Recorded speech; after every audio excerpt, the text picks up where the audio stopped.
എല്ലാവർക്കും സ്വാഗതം.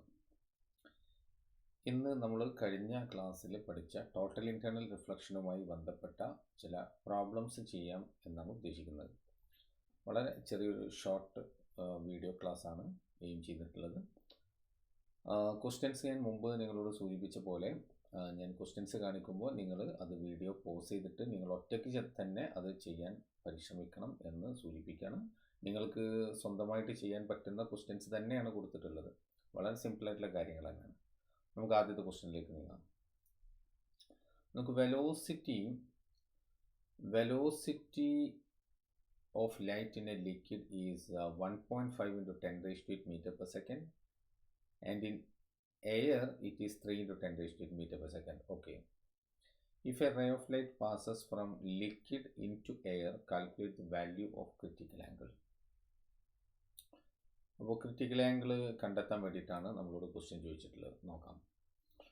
അപ്പോൾ എനിക്ക് ചെറിയൊരു ടെക്നിക്കൽ ഇഷ്യൂ ഇന്നുണ്ട്, നമുക്ക് അറ്റംപ്റ്റ് ചെയ്യാം. അപ്പോൾ ആ velocity of light in liquid എത്ര തന്നിട്ടുള്ളത്? 1.5 into 10 raised to 8 meter per second ആണ്. എയറിലുള്ളത് 3 into 10 raised to 8. നമുക്ക് ക്രിറ്റിക്കൽ ആംഗിൾ ആണ് കാണേണ്ടത്. ക്രിറ്റിക്കൽ ആംഗിൾ സീൻ്റെ ഇക്വേഷൻ എന്താ? n is equal to n is equal to 1 by sin c. n is equal to 1 by sin c ആണ് നമ്മൾ equation. അതിൽ n നമുക്ക് ഇവിടെ ക്വസ്റ്റ്യനിൽ തന്നിട്ടില്ല. അപ്പോൾ n കണ്ടെത്താൻ വേണ്ടിയിട്ടാണ് നമുക്ക് ഈ രണ്ട് വാല്യൂസുകൾ നമുക്ക് തന്നിട്ടുള്ളത്. എന്താ n-ൻ്റെ equation? n is equal to c by v. c എന്താ? c 3 into 10 raised to 8 whole divided by 1.5 into 10 raised to 8. That is equal to 10 raised to 8 cancel ചെയ്തു. ബാക്കി എത്ര ഉള്ളത്? നമുക്ക് 2 കിട്ടി. അപ്പോൾ n is equal to 2 ആണ്. അപ്പോൾ 2 is equal to 1 by sin c, which implies sin c is equal to 1 by 2 or c is equal to നമുക്ക് എത്ര കിട്ടുക? 30 ഡിഗ്രി. sin 30 അല്ലേ 1 by 2 ആണല്ലോ.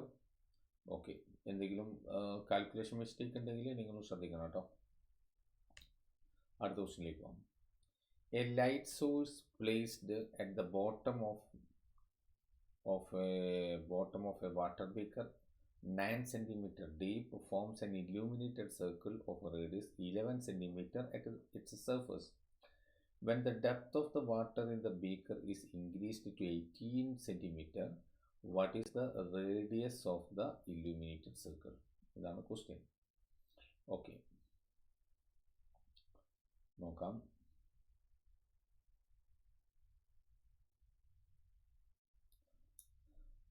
ഇവിടെ ക്വസ്റ്റ്യനിൽ സൂചിപ്പിച്ചത് നിങ്ങൾക്ക് മനസ്സിലായിട്ടുണ്ടാവും. Light source placed at the bottom of the beaker. ആദ്യത്തെ നമുക്ക് എച്ച് എന്ന് തന്നിട്ടുള്ളത് അല്ലെങ്കിൽ H1 തന്നിട്ടുള്ളത് 9 സെൻറ്റിമീറ്റർ ആണ്. 9 സെൻറ്റിമീറ്റർ. ഇല്യൂമിനേറ്റഡ് സർക്കിളിൻ്റെ radius r is equal to 11 centimetre.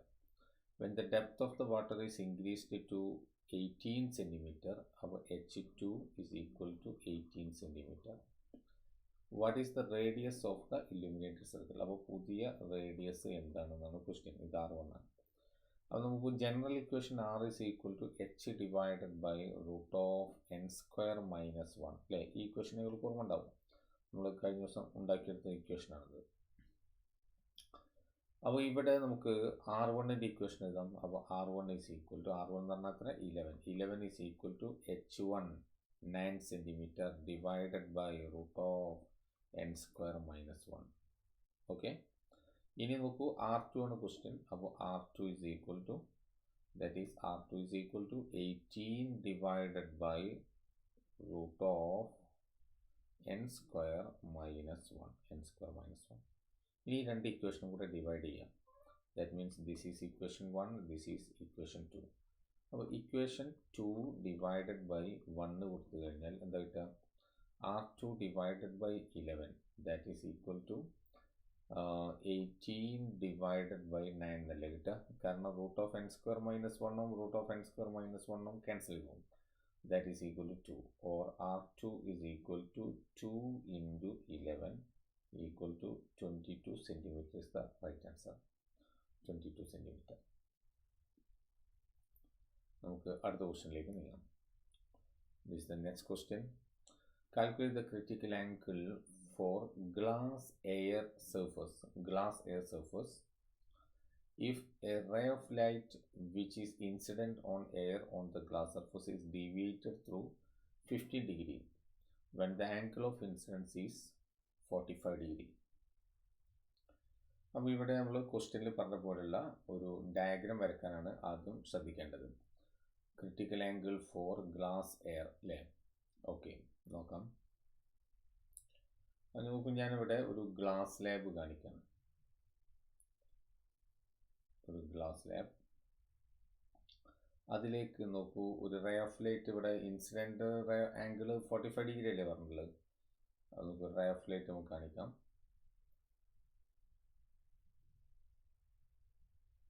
Yes, this is the incident ray. അത് ഏത് ആംഗിളിലാണ് ഇൻസിഡൻറ്റ് ചെയ്തതെന്ന് അറിയണമെങ്കിൽ നമുക്ക് എന്ത് ചെയ്യണം? നമുക്ക് അവിടെ normal വരക്കണം.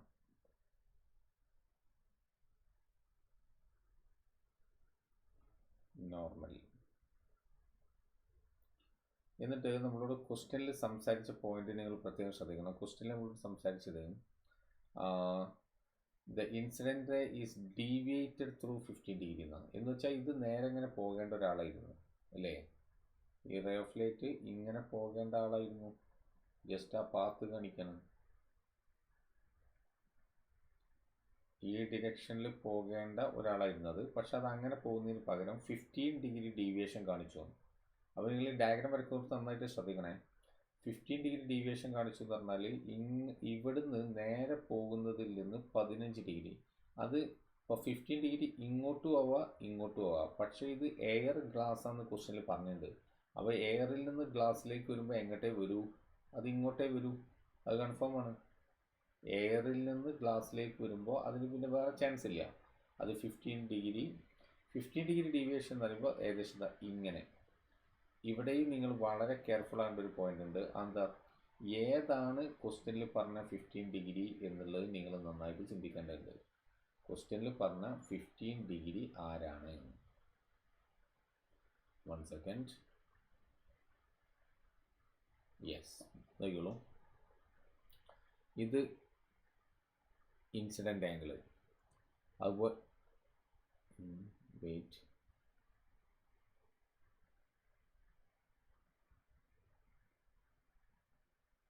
the incident ray is the reflected ray. This is the reflected ray. Okay, wait a second.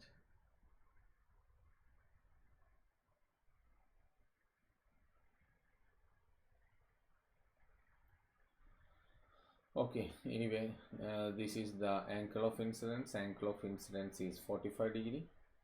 It is 45 degree. നോക്കൂ, ഡീവിയേഷൻ എന്ന് പറഞ്ഞാൽ ഈ നേരെ പോകേണ്ട ആൾ, അതായത് ഈ ഡിറക്ഷനിൽ പോകേണ്ട ആൾ ഇപ്പോൾ ഈ ഡിറക്ഷനിലാണ് പോകുന്നതെന്നാണ് ഇവിടെ ക്വസ്റ്റ്യനിൽ സൂചിപ്പിച്ചത്. മനസ്സിലായല്ലോ? ഓക്കെ, അപ്പോൾ ഈ ആംഗിളാണ് ക്വസ്റ്റ്യനിൽ 15 ഡിഗ്രി തന്നുള്ളത്. This is 15 degree.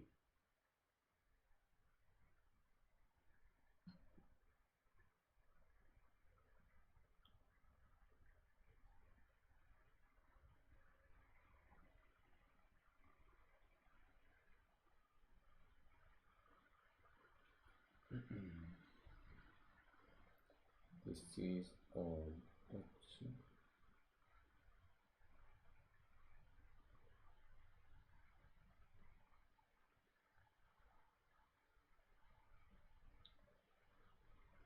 ഈ ആംഗിളാണ് ക്വസ്റ്റ്യനിൽ 15 തന്നിട്ടുള്ളത് കേട്ടോ.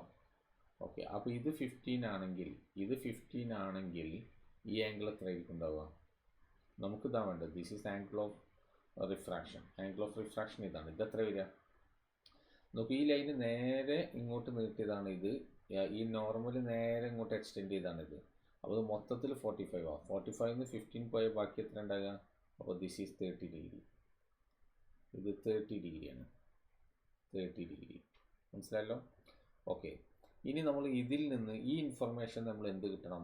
നമുക്ക് വേണ്ടത് ക്രിട്ടിക്കൽ ആംഗിളാണ് നമ്മളോട് ചോദിച്ചിട്ടുള്ളത്. പക്ഷേ critical angle n is equal to 1/sin c ആണ്. n is equal 1/sin c. അപ്പോൾ അതിന് ആദ്യം എൻ കണ്ടെത്തണം. അപ്പോൾ എൻ കണ്ടെത്താൻ ഇവിടെ സ്നെൽസ് ലോ അപ്ലൈ ചെയ്യണം. കാരണം ഇവിടെ എയറാണ്, ഇത് ഗ്ലാസ് ആണ്. അപ്പോൾ n2 divided by n1 is equal to sin I divided by sin R. അവിടെ n2 എന്ന് പറഞ്ഞാൽ ഗ്ലാസ് ആണ്, ഗ്ലാസിൻ്റെ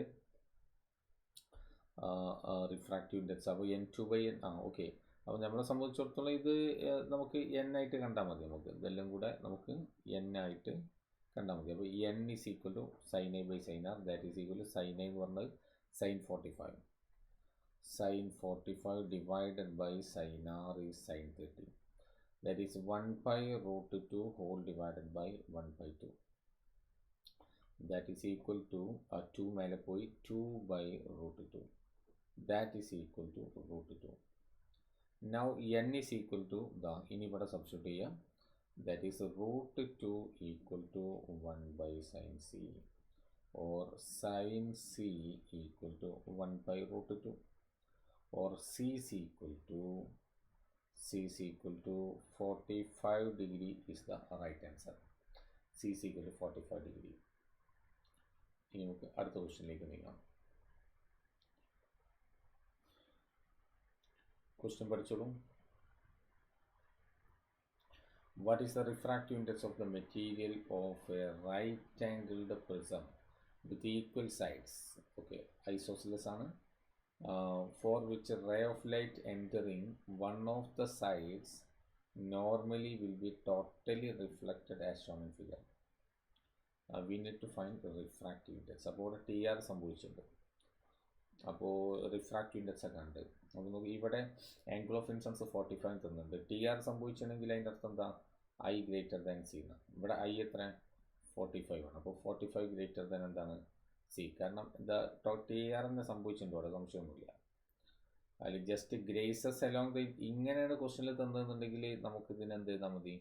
45നെ I ഈക്വൽ ടു 45 നമ്മൾ എഴുതാം. ഇപ്പോൾ ഇവിടെ 45 ഗ്രേറ്റർ ദാൻ C തന്നെയാണ്. നമ്മൾ രണ്ട് ഭാഗവും സൈൻ അപ്ലൈ ചെയ്യുക. അപ്പോൾ sin 45 greater than sin C. sin 45 is 1/√2 which is greater than sin C is 1/n.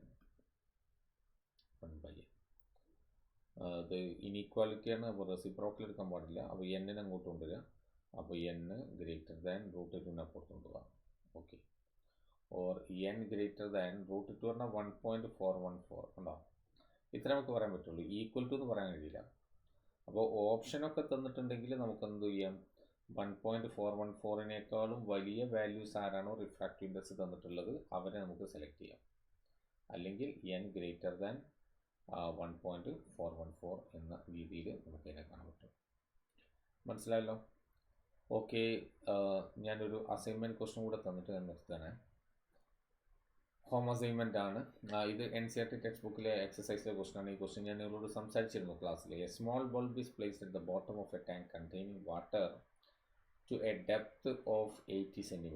What is the area of the surface of water through which light from the bulb can emerge out? Refractive index of water ക്വസ്റ്റ്യനിൽ തന്നിട്ടുണ്ട്. വളരെ direct ആയിട്ടുള്ള question. R is equal to H divided by √(n²-1). You can make use of calculators also. നിങ്ങൾക്ക് ചെയ്യാം. നിങ്ങൾ എല്ലാവരും അത് ചെയ്യണം. നിർബന്ധമായിട്ടും ആൻസറിലേക്ക് എത്തണം, കണ്ടെത്തണം. ടെക്സ്റ്റ് ബുക്കിലെ എക്സസൈസിലെ ക്വസ്റ്റ്യനാണ്. നിങ്ങൾക്ക് ടെക്സ്റ്റ് ബുക്ക് കയ്യിലുണ്ടെങ്കിൽ നിങ്ങൾക്ക് ടെക്സ്റ്റ് ബുക്കിൻ്റെ ബാക്കിൽ അതിൻ്റെ ആൻസർ വെരിഫൈ ചെയ്യാവുന്നതുമാണ്. നമുക്ക് നെക്സ്റ്റ് ക്ലാസ്സിൽ നമുക്ക് ഡിസ്കസ് ചെയ്യാനുള്ള ഏറ്റവും പ്രധാനപ്പെട്ട ഭാഗത്തേക്കാണ് നമ്മൾ പോകുന്നത്. അത് ലെൻസസ് ആണ് കേട്ടോ. ലെൻസസ് പാർട്ടിലേക്കാണ് നമ്മൾ പോകുന്നത്. പിന്നെ എനിക്ക് ചെറിയൊരു ടെക്നിക്കൽ ഇഷ്യൂ കൂടെ ഉണ്ട്. അതാണ് എനിക്ക് ഡീറ്റെയിൽ ആയിട്ട് കാര്യങ്ങൾ സംസാരിക്കാൻ എൻ്റെ ടൂൾസ് ചിലത് ഫങ്ഷൻ ചെയ്യുന്നില്ല. വേണ്ടത് അപ്പോൾ എനിക്കതൊന്ന് ചെക്ക് ചെയ്യാം. Okay, thank you.